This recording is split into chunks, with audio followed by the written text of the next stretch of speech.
Loki glanced behind him. When he heard a gasp and saw Isa sliding against the rocks, his hand shot out and he grabbed her arm and steadied her before she could fall from the climb. She breathed heavily to calm herself, her chest lifting up and down as she glanced down at the rocks, which wished she would have died if he hadn't caught her. She glanced up with a thankful gaze. Her green eyes were a dark pine shade, shining in fear. She was sweating and breathing hard, her whole body shaking from the exhaustion and cold as they were climbing up that side of the mountain. Unlike the path they were following half a day ago, they had a safe way of traveling through the mountains to reach Utgard. The detour they were using now was much more dangerous. They had arrived at the foot of the mountain and in the afternoon and had been climbing its sharp side ever since. Now it was the middle of the night. "Rest a little. It's more stable here," he said, leaning against the side of the mountain and still grasping her arm. She leaned in as well, holding as steady as she could against the rock when they were standing on the platform just a few inches wide. One wrong move and they could fall down. She firmly squeezed her eyes shut under his calm gaze, despite the wind whipping against them. "How long until we arrive wherever you want us to be?" she asked with a shaking voice, opening her eyes once again. She blinked and flushed lightly when she realized how close they really were, only a few inches from each other, close enough to feel his breath on her skin when he replied, "I'm not sure. It's too dark to be able to tell, but we can't rest here. It's too dangerous. You'll sleep as soon as we get there," he said, and the hissing of the wind almost making it impossible to understand his words. "Why is there so much wind? The mountains on the other side of the range we walked by today didn't have that much wind." She screamed so her voice would hear over the whistling gusts. "We are getting closer to the storm giants, that's why," he exclaimed loudly, frowning slightly at his dark hair whipping his face. "The weather's changing and the cold wind meets hotter air further. It creates a lot of storms and cyclones," he explained, giving a quick nod to the point of the distance. Isa shifted her gaze, but the only thing she could see was a stormy dark gray column between the mountains, hiding in the stars in the sky. After staring at it, she saw some lightning running through the wall of the clouds. She shivered and got closer to the rock if possible. But she only approached the prince instead. He glanced down at her, and his lips parted slightly when he realized that he was still holding her arm protectively. She guessed his thoughts and avoided his gaze while he let her go, making sure once more that she was stable. "Let's keep climbing," he said suddenly, already turning around and taking support on the rocks and the sharp edges to continue his ascension. She swallowed, staring at him, his dark capes flying around his body before following him. It took several more hours for them to reach some stable platform, with closing walls that almost made a cave. Isa fell on her hands and knees and stumbled forward to hide from the wind, her heart hammering, sending shocks to her whole body, while her head was spinning terribly. She couldn't tell if it was from the violent, cold grunts of wind, or the exhaustion or the emotions. She looked up at Loki, still looking royal despite his slightly messed up raven hair. He ignored his hair and only adjusted his outfit, pulling at his sleeves and then looking around to check their surroundings. There was nothing in that little cave but a wall, and if they wanted to go to the other side of that mountain, they would have to keep climbing and go back down to the other side. But right now, all Isa could think of was that she was able to lay down and sleep without being scared of falling off the wall. Then she shivered and surrounded her whole body with her arms, trying to keep the warmth with her. "Aren't you cold?" she asked in disbelief at the cool and he showed. "I thought Asgardians were sensible to cold," she continued, tilting her head slightly and shivering another time. He looked at her, looking surprised that she would speak, or just ask something to Treville. "I have never been so much sensible to the cold. My brother is much more tough through the years. He tends to feel more heated than not with his constant desire for fighting and beer," he said with a light voice. "Get up, we're still not there yet," he said. What? I can't climb anymore. I need to sleep, you Loki, she exclaimed, not knowing how she managed to stand up and a little away from him. I won't reach the top of the mountain this night. Let's keep going tomorrow morning, but let's rest for a while, she said, sounding almost desperate as her limbs kept on shaking. Oh, but we're almost there, he said with a grin, before walking towards the wall.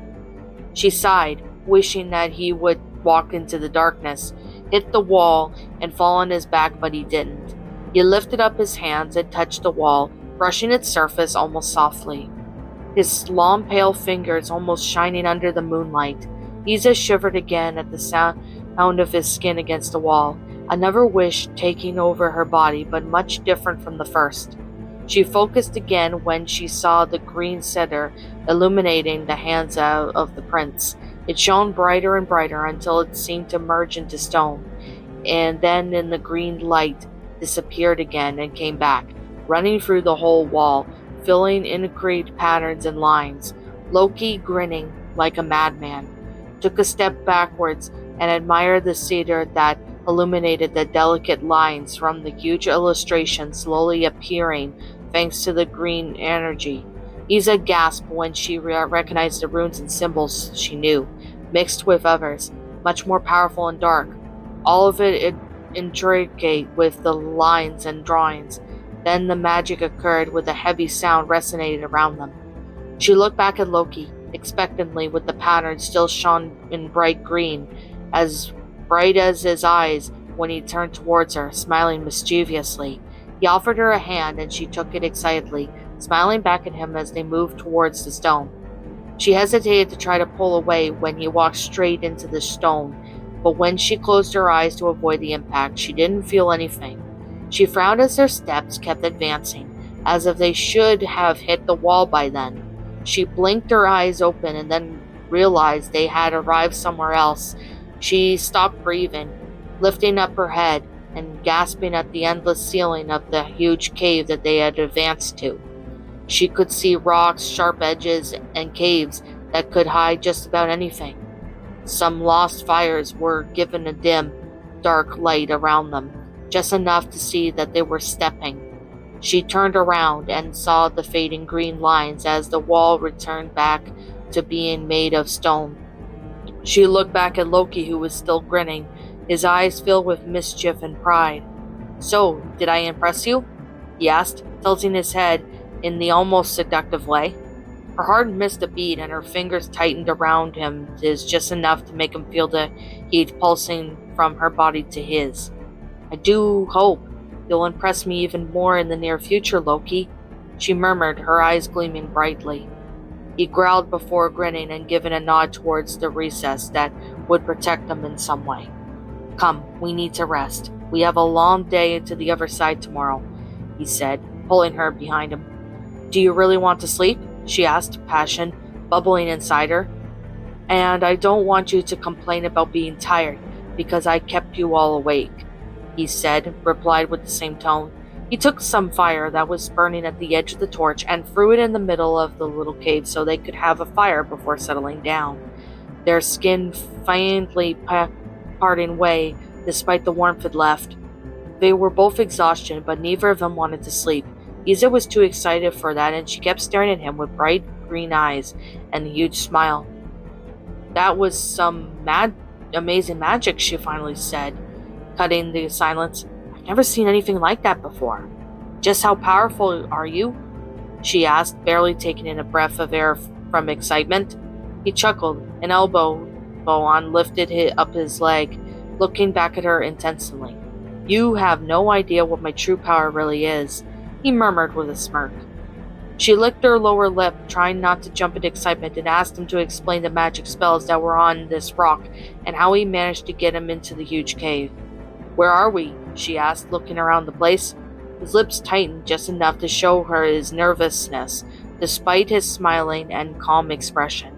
He leaned back against the wall and looked around as well. This place is everywhere, and nowhere at the same time, he had said. She raised her eyebrows, and her green eyes became bright green, silently urging him to stay more, her curiosity almost killing her. There are numerous passageways between the 9 realms, but this place is one of the most powerful, darkest, and dangerous of those passages. It all links to the 9 realms together, some way or another.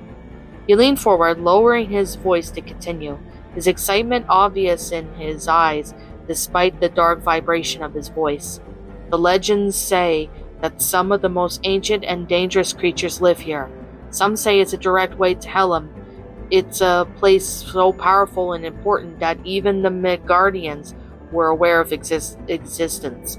In all of their myths and legends, they talk about a hiding place such as dark and ancient powers. Some way say it's a labyrinth. Others say they were caves, hiding dragons and treasures. And the others talk about the catacombs haunted with the ghosts and dark magic. She tried to keep her heart from beating at his dark words, despite his confident, excited smile. I didn't know you were interested in Miss Guardian's culture. I'm interested in all cultures. The Miss Guardians are weak, but that doesn't mean that they are interesting. They are aware of the existence of those passages and all the dark promises and choices to offer them, he replied with a simple shrug. In all cases, it's always a crossway, he concluded, his eyes gleaming as he looked back at her. Her eyes widened in shock, and her lips trembled, trying to find the words. She gathered her courage as she understood where they were and why Loki was grinning so darkly and mischievously.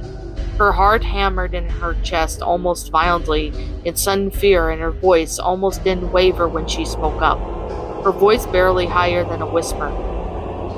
At this point, this place, a crossway? She breathed in disbelief.